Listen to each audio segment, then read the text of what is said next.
guys, and welcome back to the channel. Today we're going to be talking about Red, Taylor's version by Taylor Swift. So I'm honestly really excited to talk about this. I will kind of give a full little confession before I get into the review, but I had never really listened to Red before. I probably wouldn't be making this review if I had listened to Red a lot and was just talking about the new tracks. I would probably just include that in a different video or something. But this is kind of my first real experience listening to Red, and to top it all off, we've got the re-recordings and we've got some new songs here as well. So without further ado, I just want to get straight into this because this is absolutely phenomenal. So for a little bit of background, Red was the fourth studio album released by Taylor Swift back in 2012. Most of the songs were written about her ex, actor Jake Gyllenhaal, who she'd been dating at the time.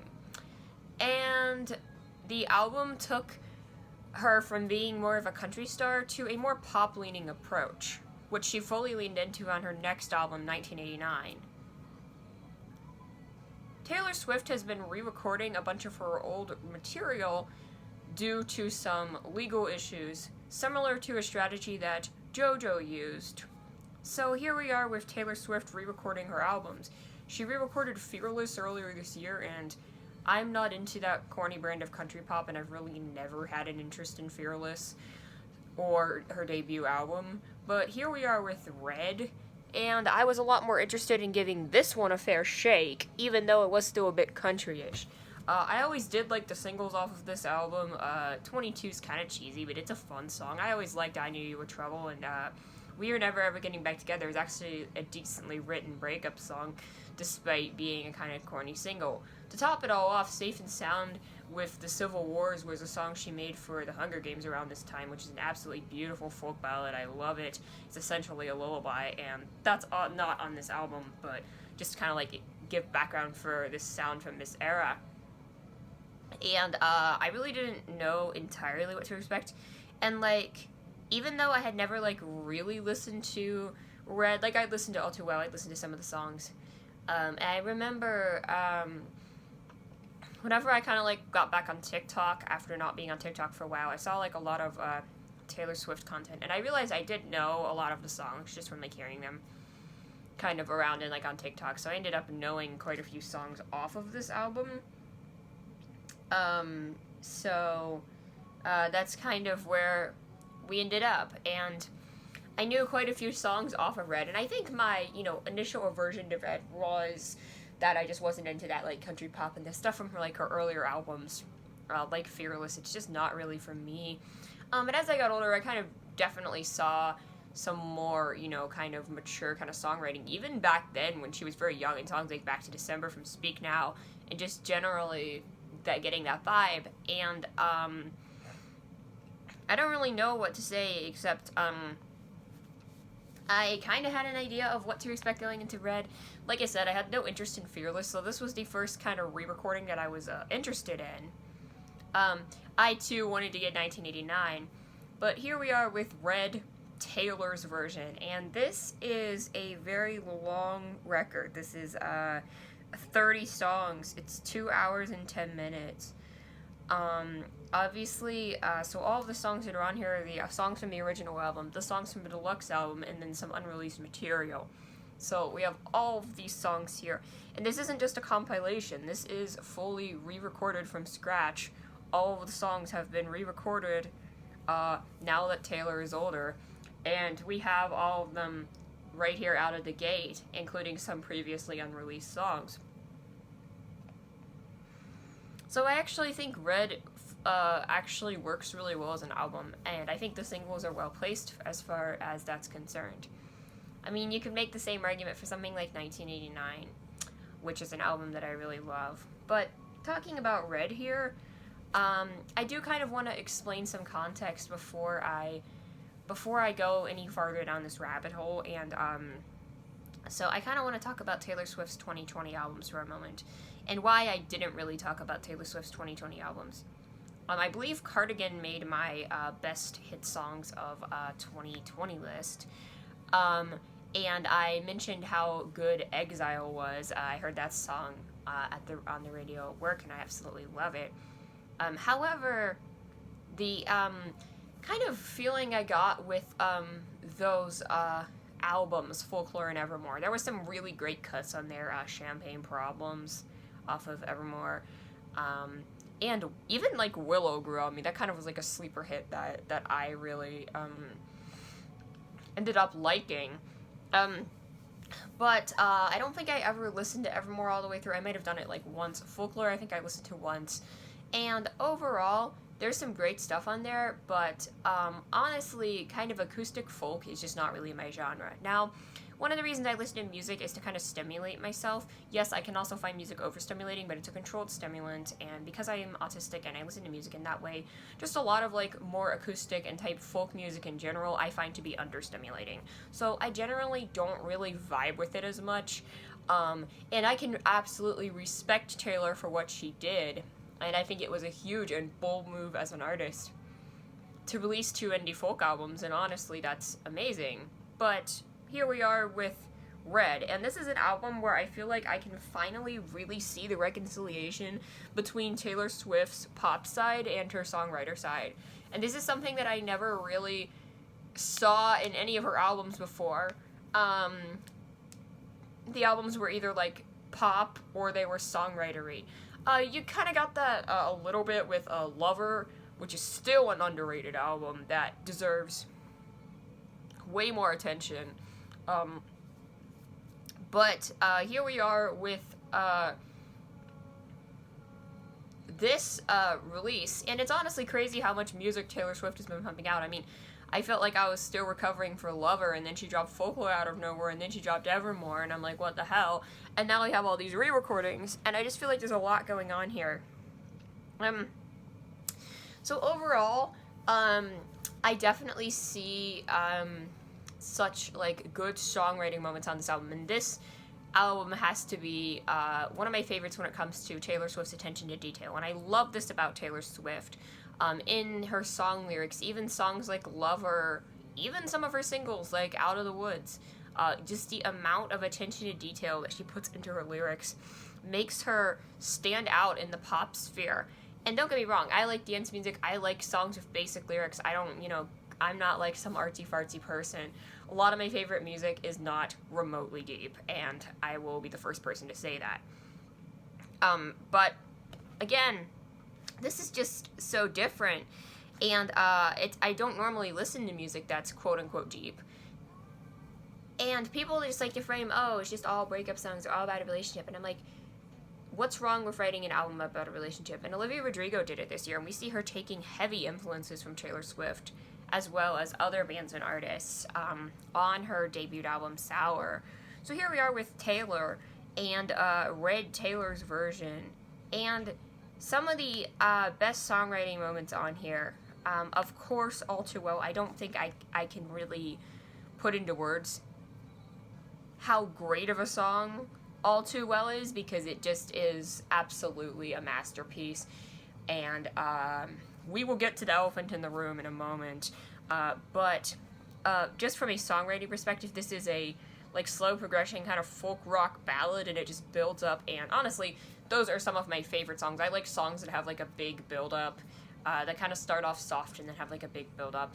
This isn't like in the same category as like some of those like rock songs that I like, but it does kind of still fit under that umbrella.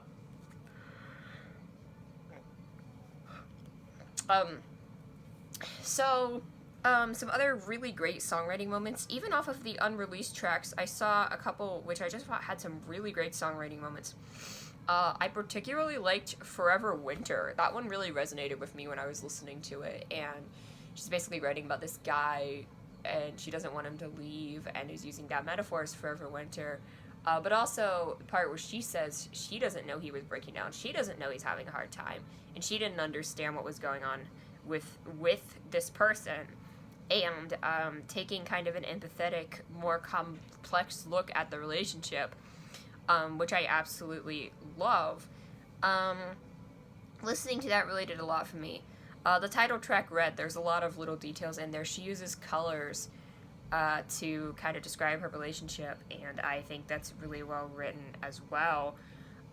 Even some of the less serious cuts, you've got like 22, which of course doesn't really work as well now that Taylor Swift is in her 30s. However, I do think this version of 22 sounds way cleaner than the original, and she definitely sounds more confident on it as well. But I do think it's a kind of cute and fun song. Another one that's just very cute and fun is Stay, Stay, Stay. You got the little ukulele. Not typically my genre, but I think the song's cute. It's extremely catchy. It'll get stuck in your head very easily. And I definitely see that. Now, one of the things about this album is she's got some really great features here. And some really great duets. And this was something that I really kind of learned to appreciate with the folklore, with how good the Bon Iver duet was with Exile.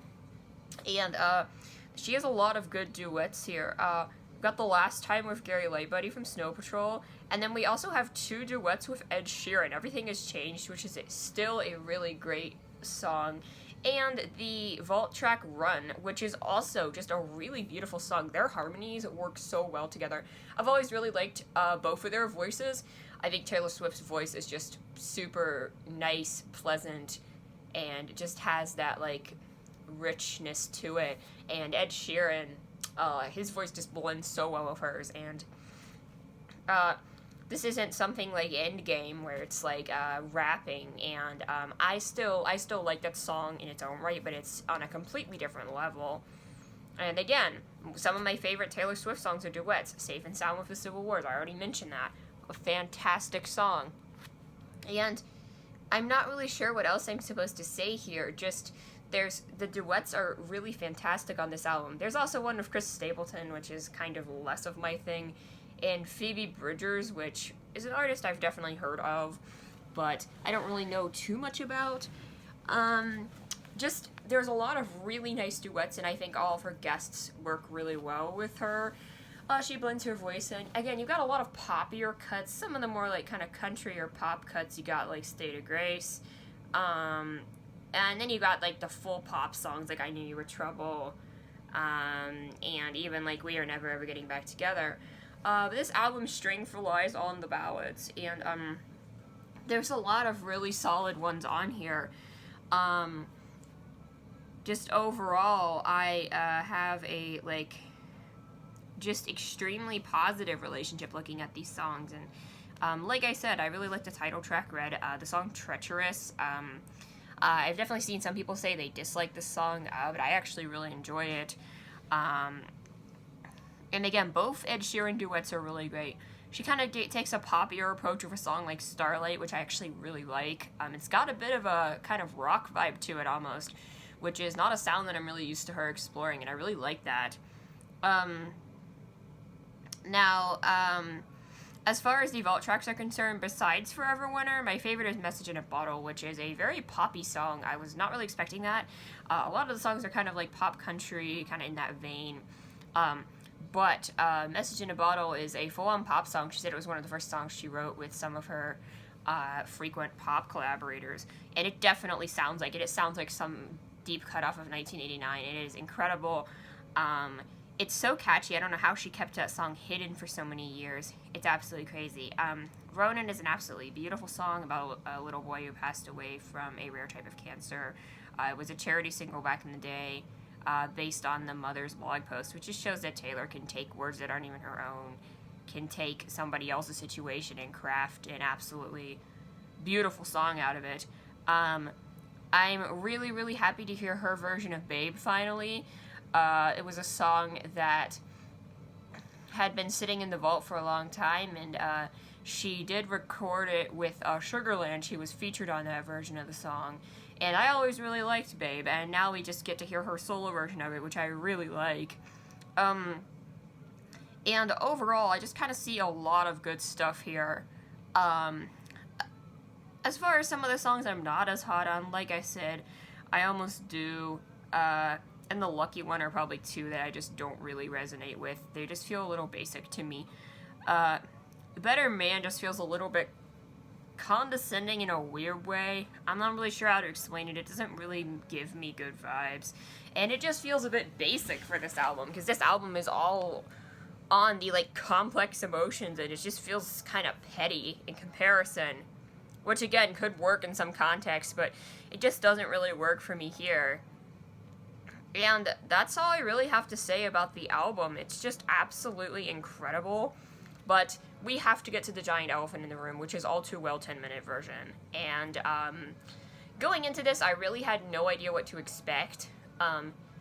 Now, it's kind of hard to explain because I'm not usually a fan of songs that are overly long, especially if the song just kind of blasts the chorus over and over, doesn't really go anywhere with it. That's something that I find to be kind of annoying a lot. It's like some songs are just they go on for way too long, and it's just something that I've never really been a fan of. A lot of 80s songs are like that. I feel like there's just wasted time. Like, okay, you can end the song now. You don't need to keep bringing it back. Like, you can end the song already. And also, very long songs just don't tend to hold my attention. There are a few very long songs that I love, and most of them are rock songs. But even that's limited. I've never been a fan of, like, Stairway to Heaven. And you can make arguments for, like, entire albums or entire sides of albums. Like, I could say Abbey Road Medley or something like that. But in terms of long songs that I like, I mean, Bohemian Rhapsody is 6 minutes. Most of the songs that I'm a really big fan of do not go to 10 minutes. Like, a lot of longer songs I like are in the vicinity of 5 or 6 minutes. One of my favorite songs of all time is Champagne Supernova by Oasis, which is 8 minutes, and then there's, like, a couple others. But typically speaking, I'm not really that into overly long songs. It just doesn't do a lot for me. And here we are with All Too Well 10-minute version. And holy moly, this actually doesn't feel like 10 minutes, and it actually works. And that's, like, insanely high praise. Again, a song like Champagne Supernova for me doesn't feel like 8 minutes. That's what makes it great, is that it's 8 minutes and it doesn't feel like 8 minutes. And honestly, just seeing this out of her, now, is this a song I'm going to listen to a lot? Probably not, but, like, she literally just kept building on it. She just added more verses, and, like, it's not, you know, and you can just clearly see it's this masterpiece, which, you know, her old label never would have let her release, but she just wrote so much material and had to cut it down to make a digestible song originally, and now we just have the uncut version of it. And again, this is the length of a, like, prog rock song. Like, it's literally like, what is Stairway to Heaven is like 11 minutes. Like, it's absolutely insane. And I just don't really know what to say. I've never really vibed with a song that's this long. Again, if you don't count things like sides of albums or whatever. But I'm talking about, like, especially in the pop sphere. Like, that's the thing. Like, pop songs are the ones which infuriate me. Songs that are, like, very basic with, like, how long they are. Like, as an example, I really love Shout by Tears for Fears, but it doesn't need to be 6 minutes. Or how a lot of those songs are just kind of just go on and keep repeating the chorus. Even Oasis is guilty of that. All Around the World is by far the worst example I can think of, but you get the idea. That it's just something that I'm not really into. If you're like, lyrics are basic and you don't go anywhere with it and you just keep repeating the chorus, it gets really annoying after a while. And here we are with Taylor just adding more and more verses into this, and just, it never gets old. It's like a long-ass poem just put to music, and it has this great groundswell that All Too Well has. It builds up, and then it comes back down, which is another thing that I really love about Champagne Supernova. And it's such an odd comparison, because these are completely different genres, but that's instantly what I thought of. I was like, this song doesn't feel like 10 minutes. Like, how is this a thing? And honestly, I was just so shocked, because, like, in my mind, I kind of expected it to be like, the last 5 minutes are just blasting away the chorus again, and I didn't know how she was going to handle this. And, honestly, I am astonished. I am so surprised at how this release was handled. And as far as this is concerned, yeah, not every song is an instant banger, an instant gotta play it type of song. There's 30 songs on here. You can't really expect it to be, but honestly, this is a really well-crafted piece of work. Even the original Red, and then the new songs that she added are pretty good deep cuts as well. And some songs, I don't know why Message in a Bottle was never released, let alone a single. Like, that song's incredible. And I just see all of this potential, and I really kind of hope Taylor Swift could make an album like this again, with the, like, slightly more upbeat, kind of poppier side to it, while still being quote-unquote deep. I know that sounds really silly, and I do think Lover comes a bit closer to that. Literally every song on Lover except the singles. God damn it. I cannot stand Me, and You Need to Calm Down is just annoying. But again, I just really see this album, and I just see this insanity, and just how well crafted most of these songs are, and her writing is actually just incredible, and I think that's what sets Taylor Swift off apart from a lot of other pop stars. And I feel like there are very few artists who've ever lived, really. There are very few, like, bands and artists who can really play to the pop side and be immensely popular and also be artists, like true artists. And there are very few bands and artists I've encountered which kind of fall into that category. And I'm not saying that, like, more basic types of music also aren't art, but I'm saying overall, being, like, an artist leaving a big impression like that. Like, I mean, a group I think of immediately is Queen, because, like, they were incredibly popular and in the pop sphere, and yet they made music that was artistic, and, you know, you kind of reconcile that. It's also being able to make multiple genres. She can comfortably shift into pop, folk, country, some of the more rock sound-leaning tracks. Like, she can really shift throughout different genres, and that's something that makes her incredibly versatile. And it's something that should definitely be praised, and I don't think she gets nearly enough attention for that. A lot of people will just hear Taylor Swift singles and write her off, and while a lot of times I do like her singles, but I feel like it's the deep cuts where you really need to dig in and really see her potential here. Just listen to All Too Well, whatever version you choose. Just legitimately, if you've never taken Taylor Swift seriously as a songwriter, I implore you to listen to that song. So, anyway, guys, that's about it for the video. Thank you so much for watching. I really appreciate it, and I will see you all soon. This was my first album review in a while, so I hope it gets some support. I definitely have some more planned. So anyway, guys, thank you so much again, and I will see you all in the next video.